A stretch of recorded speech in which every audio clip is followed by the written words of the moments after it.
These are people most of us recognize very well. They all at one point in their lives left the formal education system and one way or another sought out alternative ways to acquire skills and knowledge. And despite the fact that they went against the grain, they all turned out to be tremendously successful in life. In 1967, Kenya with Uganda and Tanzania formed the East African Community. The three countries adopted a single system of education, the 7-4-2-3, which consisted of 7 years of primary education, 4 years of secondary education, 2 years of high school, and 3 to 5 years of university education. In 1985, President Daniel Arap Moi introduced the 8-for-4 system of education, which adopted 8 years of primary education, 4 years of secondary education, and 4 years of university education. Since 1985, public education in Kenya has been based on 8-for-4 system. However, there are a number of schools in Kenya which incorporate some international systems of education, like IGCE, Montessori, British, and German. But today, Tazama will show you another and rather interesting system of education. Meet Terry, Regina, Domitila, Fastalia, and Antonino. They are all homeschooled by their mother, Stephanie Mwite. My husband and I decided to homeschool our children for two major reasons. Our children are diverse, very different. I felt the curriculum they were in was very academic based, and my children had giftings in different areas. And as they progressed in that curriculum, they were more obligated to just stick to the academics.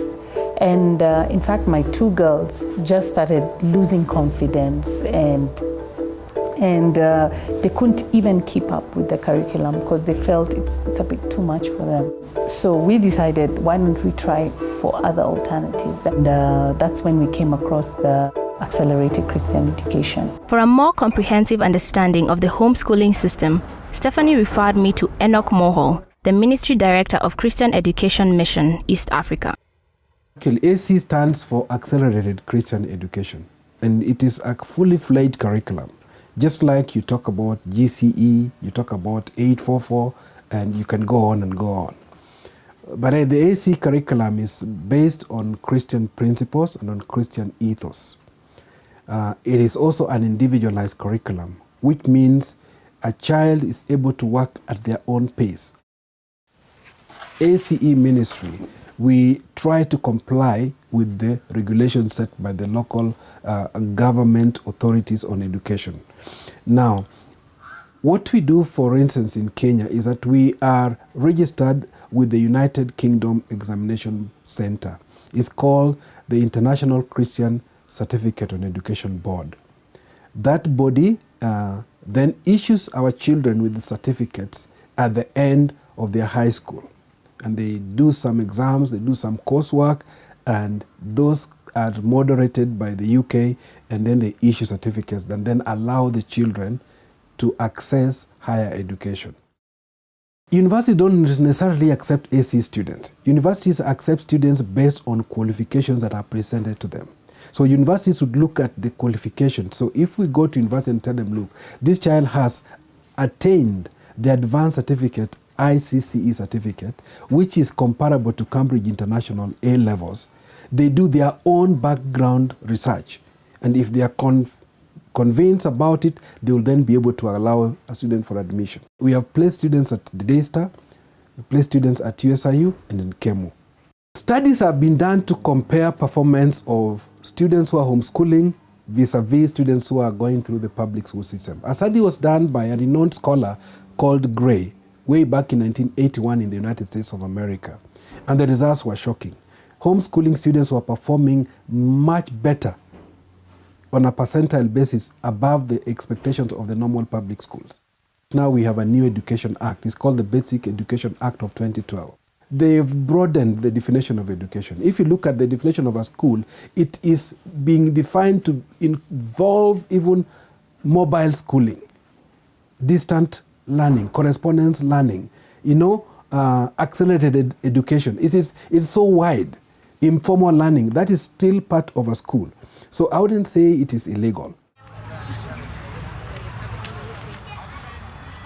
When we are looking at the social aspect of the children, as homeschoolers, we have things called cooperatives, where we meet regularly.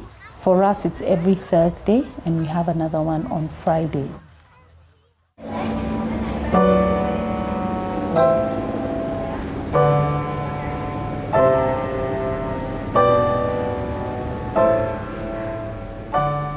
They don't only interact with homeschooling children, because my children also do other activities like ballet.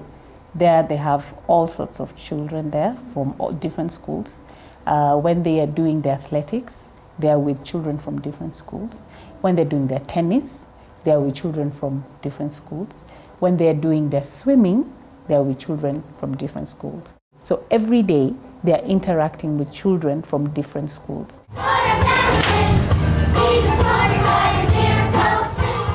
Some of the challenges are the fact that you have the sole responsibility of your children's education and you have no one else to blame. The other thing is the social aspect. You have to make concisive steps to make sure your children do socialize with others, because you can just, and that involves a lot of driving, a lot of, just planning. So it's time consuming. Another challenge, just explaining to people what homeschooling is. I think people really find it strange, and they always feel the children are missing out. So you just have to keep on explaining and telling them that the curriculum has been set in a way that is very student-driven, and that there are systems actually by the ACE office that support the children. The curriculum that I do allows me to go at my own pace. So because of how clever I am, in normal schools, I would always be dragged behind because the teacher had to go with the whole class. With ACE, the curriculum I do as a homeschooler, I'm allowed to go at my own pace. So now I'm able to tackle more topics in 1 week as compared to my old school. And welcome to this year's I would like to be, when I grow up, someone within the lines of cardiology and neuroscience. When I grow up, I want to be a pilot. I want to be a ballet teacher. I want to be a restaurant owner. The Mwites are happy and satisfied with homeschooling. And for other families out there considering it, Mr. Mohol has this message for you. On the 7th of December, we are having what we call our annual award ceremony for the homeschoolers. If somebody has issues and has doubt, we invite them to come. That will take place here in Garden Estate at the Faith Ventures Christian Academy. It's a whole day, and all the over 100 and so homeschooling families and their children, we are going to have a great day here. I think if one can come and interact with those children, interact with us, they can make a better informed decision as to whether this is viable or not.